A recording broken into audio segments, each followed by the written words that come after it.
주님께서 여러분과 함께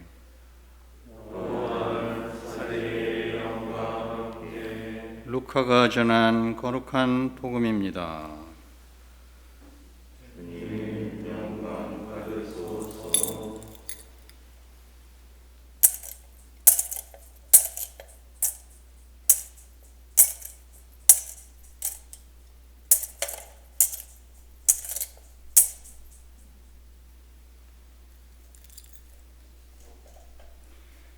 예수님께서 건네사랏 호숫가에 서 계시고 군중은 그분께 몰려들어 하나님의 말씀을 듣고 있을 때였다.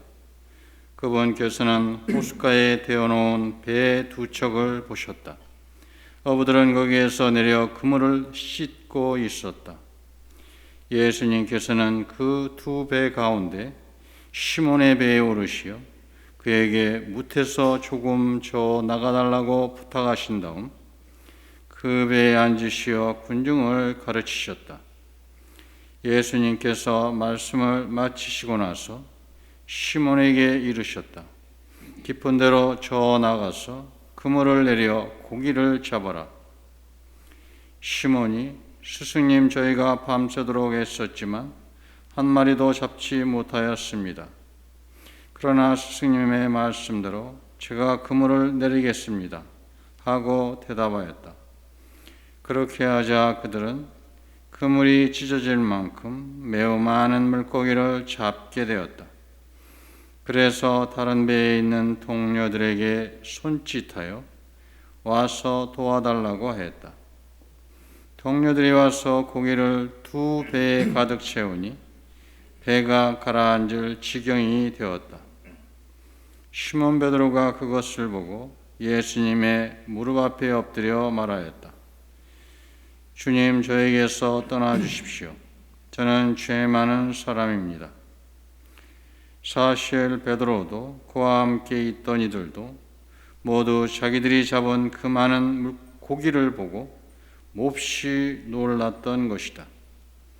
시몬의 동업자인 제베데오의 두 아들 야고보와 요한도 그러하였다.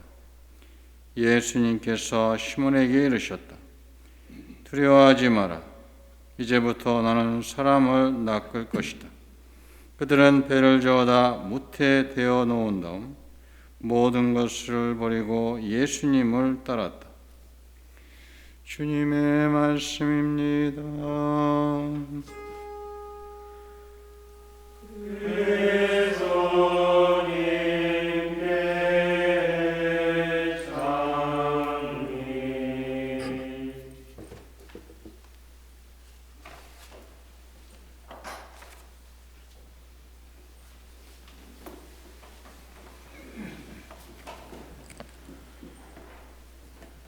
사울에서 바오로로, 박해자에서 사도로 변한 바오로는 스스로를 칠삭둥이라고 하면서 이렇게 덧붙여 고백합니다.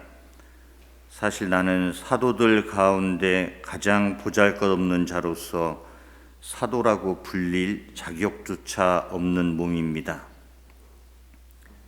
사도 바오로가 박해자 사울이었을 때 그는 어떤 사람이었을까요? 의인이었죠. 자신의 판단에 일말의 의심도 없었고 하느님을 믿는 가장 강력한 믿음으로 그리스도인들을 단죄하던 사람이었습니다. 자기가 얼마나 율법을 우상 숭배하는 줄도 모르고 율법을 열심히 지키는 것이 곧 하느님의 뜻을 따르는 것이라고 확신하고 있던 사람이었습니다. 다른 사람들보다 열심히 했기 때문에 스스로 심판자의 위치에 섰던 사람이었습니다. 부활하신 분의 빛으로 잠시 눈이 멀게 되는데 이 사건은 사울이 얼마나 그동안 눈먼 사람이었던지 맹목적인 사람이었던지를 암시해주고 있습니다. 회개의 시간을 보내고 사울은 다시 눈을 뜹니다. 완고하고 낡은 사람의 눈이 닫히고 하느님의 사람으로서의 눈을 새롭게 뜨는 겁니다. 이제 전혀 다른 것들이 보입니다. 자기가 의인인 줄 알았는데 죄인이라는 사실을 알아보게 됩니다. 자격 충만한 사람인 줄 알았는데 아무런 자격도 없는 사람임을 알아듣게 됩니다. 오늘 제1독서에서 들은 대로 이사야 예언자도 이와 비슷한 체험을 합니다. 환시 속에서 영광과 거룩함으로 가득한 하느님을 목도하게 되면서 자기 자신이 얼마나 죄 많은 존재인지를 깨닫게 됩니다. 그래서 이렇게 고백하죠. 나는 입술이 더러운 사람이다. 입술이 더러운 백성 가운데 살면서 임금이신 만군의 주님을 내 눈으로 뵙다니. 주님을 제대로 만난 사람은, 그리고 하느님의 빛의 조명을 받아 눈을 뜨게 된 사람은 이처럼 전혀 그동안 보지 못했던 현실을 새롭게 보게 됩니다. 바로 자신이 죄인이라는 사실이죠.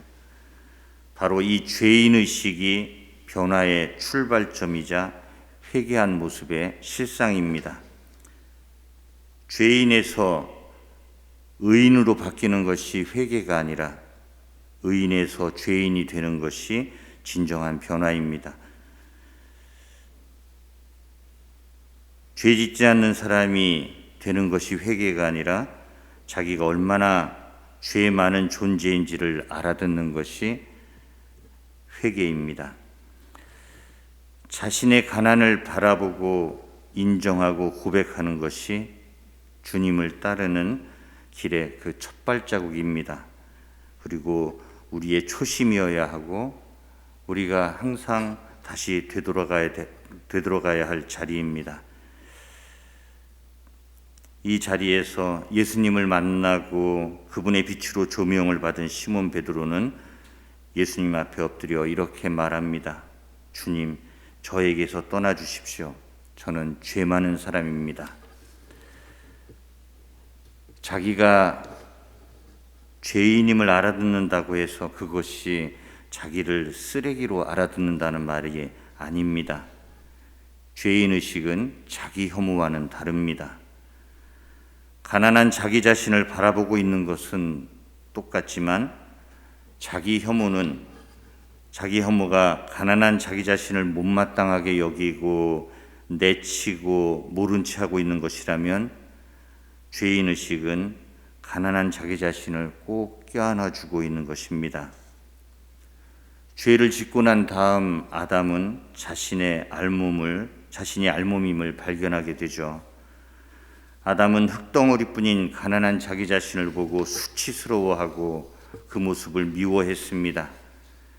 자기 혐오는 가난을 미워하고 가난한 자기 자신을 용납하지 못하고 수치스러워하는 것입니다.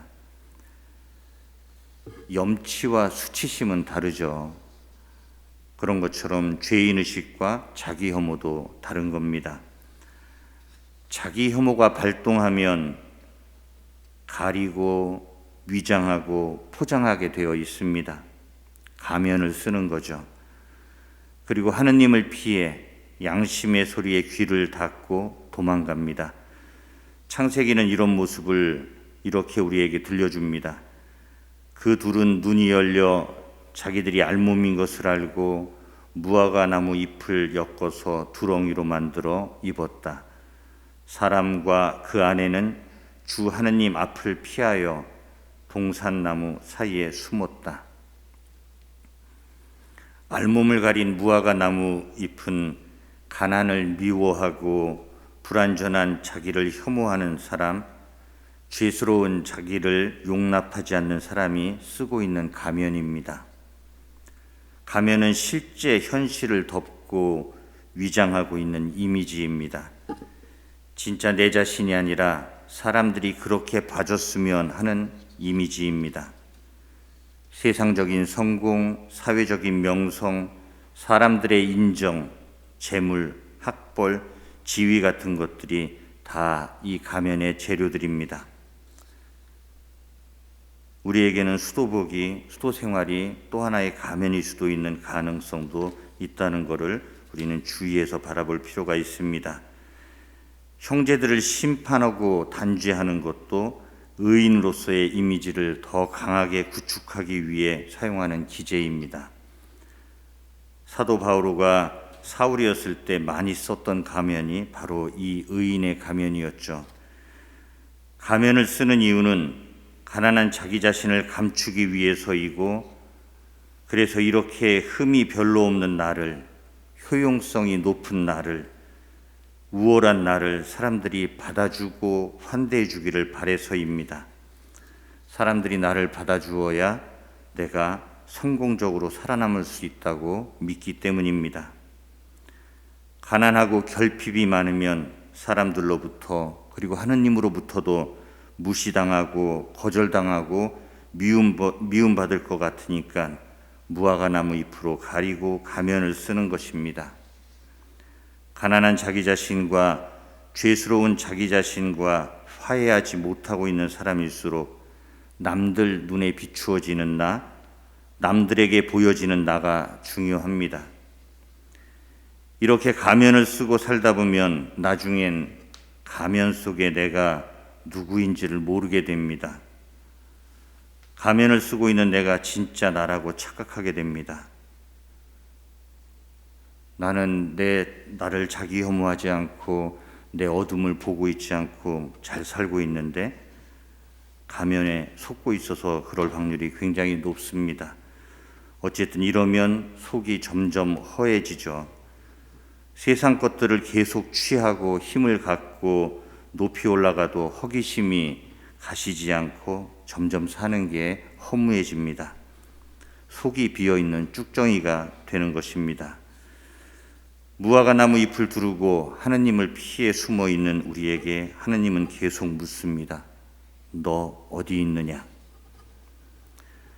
남들에게 보여지는 나가 중요하다는 얘기는 남들을 그만큼 배려하고 있다는 얘기가 아니라 내 자신에게 너무 몰두하고 있다는 얘기입니다. 싫어하는 것은 그냥 피하면 된다고 생각하지만 미워하고 혐오하는 것일수록 그것에 사로잡히고 그것의 노예가 됩니다.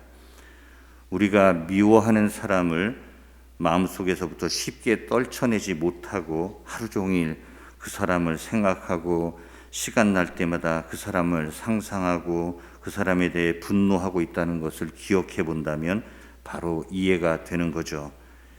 미움은 미워하는 대상에 나를 묶어버립니다. 우리가 우리 자신을 미워해도 똑같은 일이 생깁니다. 나의 불만족스럽고 죄스러운 부분에만 시선이 박혀 있게 됩니다. 시야가 좁아지면서 나의 그림자만 쳐다보고 그 어두운 면모가 나의 전부라고 확신하게 됩니다. 그림자가 생기는 것은 빛이 있기 때문이라는 사실을 놓치고 맙니다. 죄인의식이 자기 혐오와 다른 지점이 바로 여기 있습니다. 그림자만이 아니라 빛도 함께 보고 있는 것이 죄인의식입니다. 결함투성이에 나만 보고 있는 것이 아니라 그런 결함에도 불구하고 보시니 좋았다 하시는 하느님의 그 자애로운 시선도 함께 보고 있는 것이 죄인의식입니다. 죄만이 아니라 그 옆에 더 크게 있는 은총을 함께 느끼고 있는 것이 죄인의식입니다. 나만 쳐다보고 있고 나에게만 몰입하면 자꾸만 가면을 쓰게 됩니다.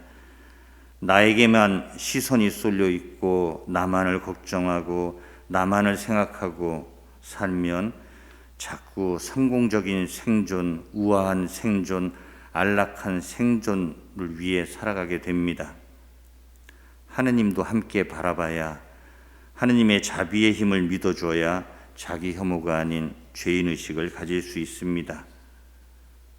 사람의 힘만으로 되기 굉장히 힘든 지점이죠. 하느님의 빛이 필요합니다. 하느님의 은총을 청해야 합니다. 하지만 하느님의 빛과 은총이 부족해서 이런 일이 벌어지는 게 아닙니다. 단지 가난한 우리 자신의 모습에 매달리고 거기에 걸려 넘어지느라 우리가 그것을 못 볼 뿐이죠. 이런 한계를 극복하기 위해선 문제투성이인 우리 자신을 조금 내려놓을 필요가 있습니다. 내 문제를 해결하고 내 결핍을 덮는 데 쓰이는 에너지를 다른 방향으로 돌릴 필요가 있습니다. 하느님이 누군가를 부르시는 모습을 보면 그 안에 어떤 그런 단서들, 답이 숨어 있습니다. 부르심의 핵심은 나만 생각하는 삶에서 남을 위한 삶으로의 전환입니다. 내가 아니라 우선 남들을 구하고 살리고 치유하고 보살피라고 하느님께서 예언자로, 사도로, 그리고 신앙인으로 부르시고 계신 겁니다. 나를 문제 없는 인간으로 만들고 완벽한 사람으로 만들고 모든 결핍을 채우고 난 다음에 떠나고 따르는 게 아닙니다.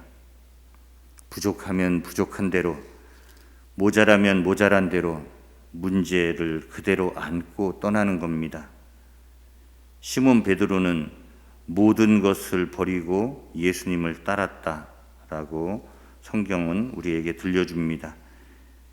여기에서 모든 것에는 나를 더 완벽하게 만들고 문제없는 인간으로 만들고 싶은 마음도, 그리고 내가 쓰고 있는 가면도 다 포함되는 얘기입니다. 내가 이 세상에 왜 왔는지, 어떤 삶을 살라고 부르심을 받았는지, 지금 이 자리에서 어떤 선택을 해야 내 자신에게 덜 부끄럽고 남들을 이롭게 하는지를 계속 물어야 합니다. 그래야 물고기를 잡는 어부에서 사람 낚는 사람으로 변화되어 갑니다. 나만을 생각하고 걱정하는 마음을 좀 내려놓고 남들에게 시선을 돌리며 살아갈 때, 그리고 나의 우아하고 성공적인 생존에 대한 계산을 멈추고 이웃의 어려움에 함께하고 공동선을 고민할 때, 비록 죄 많고 문제 많은 나이지만 이런 나에게도 하느님의 은총이 함께하고 있음을 그때 비로소 보게 됩니다. 이른바 소명의식이라는 것을 갖고 살아야 내 삶이 더 의미 있어집니다.